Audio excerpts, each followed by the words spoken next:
అందరికీ నమస్కారం. నా పేరు పద్మావతి. నేను ప్రతిరోజు మిమ్మల్ని అడిగే ప్రశ్నలకు మీరు స్పందిస్తున్నారు, ఆన్సర్స్ కూడా కామెంట్ బాక్స్లో పెడుతున్నారు. చాలా సంతోషం. మీరు చేస్తున్న సపోర్ట్కు చాలా కృతజ్ఞతలు ఫ్రెండ్స్. మరి మీ అందరి కోసం ఈరోజు ఒక చక్కని ప్రశ్నను అడగబోతున్నాను. ప్రశ్నను అడిగే ముందు నిన్న అడిగిన ప్రశ్నకు ఆన్సర్ చెప్తాను, వినండి ఫ్రెండ్స్. కప్పుకు హ్యాండిల్ ఏ వైపున ఉంటుంది అని అడిగాను కదా. మరి మీరు ఆలోచించారా?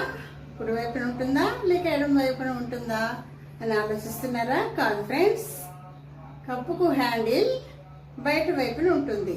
అంటే కప్పుకు లోపల వైపు కాకుండా హ్యాండిల్ బయట వైపుకి ఉంటుంది. అది ఫ్రెండ్స్ ఆన్సర్. మరి ఈరోజు మరో ప్రశ్న వినండి ఫ్రెండ్స్. ఒక వ్యక్తి జాబ్ కోసం ఇంటర్వ్యూకి వెళ్తాడు. అతను ఇంటర్వ్యూ అధికారుల ముందు కూర్చోగానే ఫ్యూన్ వచ్చి అతని ముందు కాఫీ కప్ పెట్టి వెళ్ళాడు. అప్పుడు అధికారి అతన్ని ఒక ప్రశ్న అడుగుతాడు, వాట్ ఈజ్ బిఫోర్ యూ అని అడగగానే ఆ వ్యక్తి టీ అని ఆన్సర్ చెప్తాడు.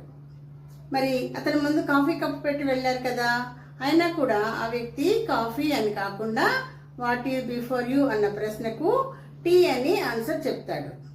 అయితే అతను చెప్పిన ఆన్సర్ కరెక్ట్ అని అతనికి జాబ్ ఇవ్వడం జరిగింది.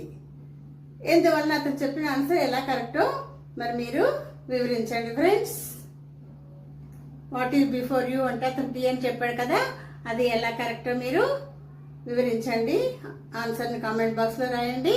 ఒకవేళ మీకు అర్థం కాకపోయినట్లయితే ఆన్సర్ కోసం రేపటి వరకు వెయిట్ చేయండి ఫ్రెండ్స్. మరి నా వీడియోని లైక్ చేయండి, షేర్ చేయండి, సబ్స్క్రైబ్ చేసుకొని నాకు సపోర్ట్ చేయండి ప్లీజ్.